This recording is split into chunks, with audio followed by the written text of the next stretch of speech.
hello everyone अनि नमस्ते सबैजनालाई सबैजना सन्चै हुनुहुन्छ होला हैन अनि मैले अस्तिको भिडियोमा चाहिँ मेरो प्लान्टहरुको के रे कलेक्सन चाहिँ देखाएको थिएँ हैन तर मलाई चाहिँ एउटा कुरा सोध्नु मन लाग्यो कि मेरो यो लकी ब्याम्बो चाहिँ मैले $42 हालेर किनेको हैन मैले पानी नहाल्दाखेरि पनि सुक्छ मैले कति गरे हैन 3 महिना जति भयो मैले यो ल्याएको हैन सुरुमा त एकदम त्यो पानी नहाले पनि केही नहुँदाखेरि पनि एकदम राम्रो त्यो हरियो हुन्थ्यो के एकदम हेल्दी थियो के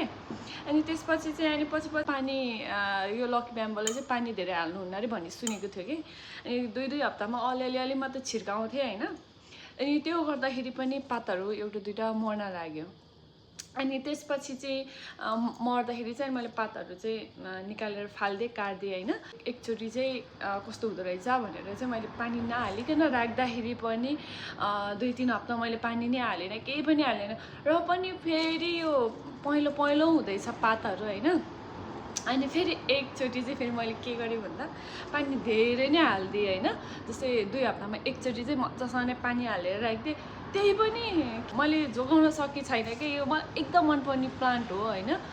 त्यही पनि मैले यसलाई केयर गर्नै सकिन कसरी गर्छ केयर चाहिँ भनिदिनु पर्यो के मलाई हेर्नु न यस्तो पहेँलो भइसक्यो कति धेरै पातहरु थियो हैन सबै पहेँलो भयो मैले फाली चाहिँ म यति रह्यो हैन अनि हेर्नु कस्तो यो के भन्छ एकदम कमजोर पातहरु भइराखेको हेर्नु न यसो सुकेर